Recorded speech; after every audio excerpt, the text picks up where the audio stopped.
بسم اللہ الرحمن الرحیم۔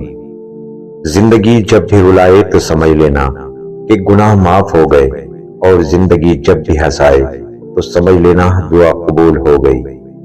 شیخ سعدی رحمت اللہ فرماتے ہیں، جب تم مجھ میں کوئی عیب دیکھو تو مجھ سے کہو، کسی اور سے نہیں، کیونکہ اس عیب کو مجھے ہی بدلنا ہے، کسی اور کو نہیں۔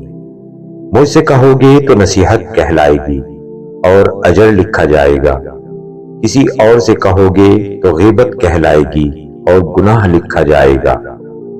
اپنی اولاد کی بہترین تربیت کی فکر کرو، سہولتوں کی نہیں۔ پرندے اپنے بچوں کو پرواز کرنا سکھاتے ہیں، گھونسلے بنا کر نہیں دیتے۔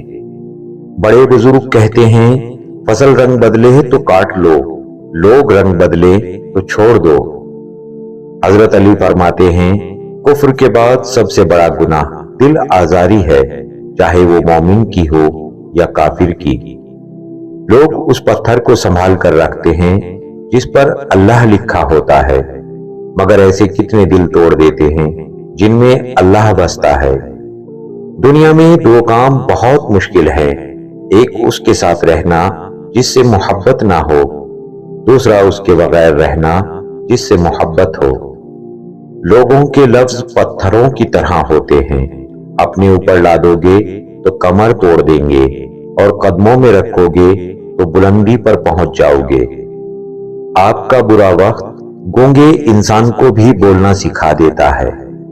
اپنے چہرے پر کوئی درد تحریر نہ کرو، وقت کے پاس نہ آنکھیں ہیں، نہ احساس، نہ دل۔ عورت جتنی بھی عزت دار ہو، اگر اس کا پالا گھٹیا مرد سے پڑ جائے تو وہ ضرور ذلیل و خوار ہوتی ہے۔ انسان کو اگر اندازہ ہو جائے کہ دنیا اسے کتنی جلدی بھول جاتی ہے تو وہ کبھی بھی خود کو دنیا کے لیے نہ تھکائے نہ گرائے۔